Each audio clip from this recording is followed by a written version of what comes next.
की गिर जाते, कोई शैतान गिरा देता, कोई शैतान नहीं गिरा। तो ग्रेविटेशन अपना काम करता। आप नहीं गिरना चाहते, माना, स्वीकृत कि आप नहीं गिरना चाहते, लेकिन उल्टे सीधे चलेंगे तो गिरेंगे। आप नहीं गिरना चाहते थे तो भी गिरेंगे, पैर पे पलस्तर लगेगा। आप डॉक्टर से कहेंगे मैं नहीं गिरना चाहता था, और परमात्मा तो टांग तोड़ता नहीं किसी की, क्यों तोड़ेगा? इतना बुरा तो नहीं हो सकता कि अकारण मुझ भले आदमी के जो गिरना भी नहीं चाहता उसकी टांग तोड़ दे। लेकिन मेरी टांग क्यों टूट गई?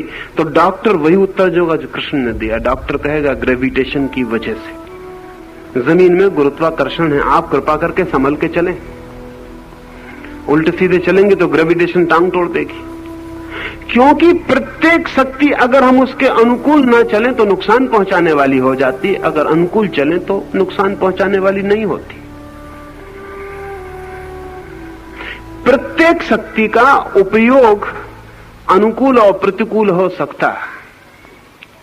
अब मनुष्य के भीतर कौन सी शक्तियां हैं जो उसे बलात्, जैसे कि एक आदमी नहीं गिरना चाहता और गिर जाता और टांग टूट जाती, और एक आदमी क्रोध नहीं करना चाहता और क्रोध हो जाता और खोपड़ी खुल जाती, या दूसरे की खुल जाती या खुद की खुल जाती। क्या कौन कर जाता है ये सब? परमात्मा। तो परमात्मा को क्या प्रयोजन है? और परमात्मा ऐसे काम करे तो परमात्मा हम उससे कैसे कहेंगे?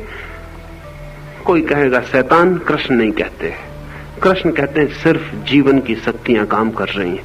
मनुष्य के भीतर क्रोध है, वो भी अनिवार्य तत्व है। कहें कि वो हमारे भीतर नेगेटिव फोर्स है। क्रोध विनाश की शक्ति है हमारे भीतर।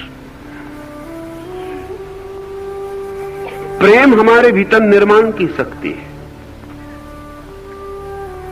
और विवेक हमारे भीतर बैलेंसिंग फोर्स है। जो आदमी विवेक को छोड़कर सारी शक्ति क्रोध में लगा देगा, वो बलात् नरक की तरफ चलने लगेगा, नहीं चाहेगा तो भी जाएगा।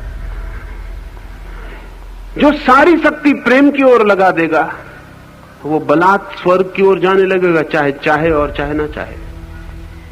उसके जीवन में सुख उतरने लगेगा।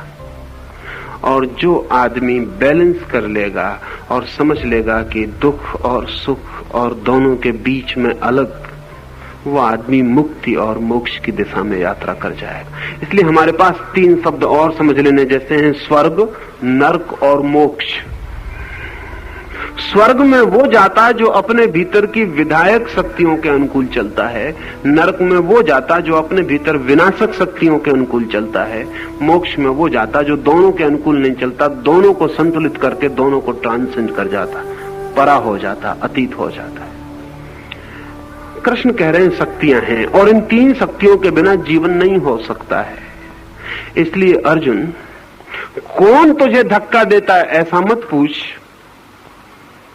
ये समझ कि धक्का तेरे भीतर से कैसे निर्मित होता है। क्रोध, काम, अहंकार, अगर उनके प्रति तू अतिशय झुक जाता है तो जो तू नहीं चाहता वो तुझे करना पड़ता है। कभी आपने देखा काम वासना मन को पकड़ ले? कहना ठीक नहीं है कि काम वासना मन को पकड़ ले, कहना यही ठीक होगा कि जब आप काम वासना को मन को पकड़ लेने देते, आप जब पकड़ लेने देते हैं, और ध्यान रहे काम वासना आपके बिना पकड़ाए आपको नहीं पकड़ती है। हाँ, एक सीमा होती है हर चीज की, उसके पार मुश्किल हो जाता है रोकना। एक सीमा होती है। जगह जगह हमने कार के ट्रैफिक पे लिखा हुआ है कि यहां 5 मील रफ्तार। क्यों? क्योंकि वहां इतने ज्यादा लोग गुजर रहे हैं कि अगर 30 मील रफ्तार हो तो रोकना समय पर मुश्किल है, 5 मील हो तो समय पर रोकना आसान है। जहां लोग कम गुजर रहे हैं वहां 70 मील भी हो तो कोई हर्ज नहीं, वहां समय पर 70 मील भी रोकना आसान है। हर चीज की एक सीमा है। सिगमंड फ्रायड एक कहानी कहा करता था। वो कहा करता था कि एक छोटे से गांव में एक गरीब म्युनिसिपल कमेटी ने गांव का कचरा ढोने के लिए एक घोड़ा खरीदा, बैलगाड़ी, एक घोड़ा गाड़ी के लिए। लेकिन गरीब थी म्युनिसिपैलिटी, और कहते हैं गांव बड़ा बुद्धिमान था। बुद्धिमान था ऐसा कहें, या लोगों में ऐसी मजाक प्रचलित थी कि गांव बहुत बुद्धिमान है। गांव को ऐसा ख्याल था कि बहुत बुद्धिमान है, हालांकि वो जो भी करता था वो बुद्धिहीनता के काम होते थे। म्युनिसिपल ने एक घोड़ा खरीदा, लेकिन घोड़े को घास, दाना, पानी इतना महंगा पड़ने लगा कि म्युनिसिपल के बजट पर भारी हुआ। गरीब छोटी सी म्युनिसिपल थी। कमेटी बुलाई गई, उन्होंने तय किया कि क्या किया जाए। उन्होंने कहा कि आधा राशन करके देखा जाए घोड़े के लिए, अगर आधे में काम चल जाए तो ठीक, नहीं फिर थोड़ा बढ़ा देंगे। आधा राशन किया, लेकिन काम बिल्कुल ठीक चल गया। घोड़ा आधे राशन पे भी जिंदा रहा। तब तो उन्होंने कहा कि हम पागल हैं जो इसको इतना दें, और आधा करके देखें। उन्होंने और आधा किया, घोड़ा फिर भी जिंदा रहा और फिर भी काम करता रहा। उन्होंने कहा हम बिल्कुल पागल हैं, इसे और आधा करें।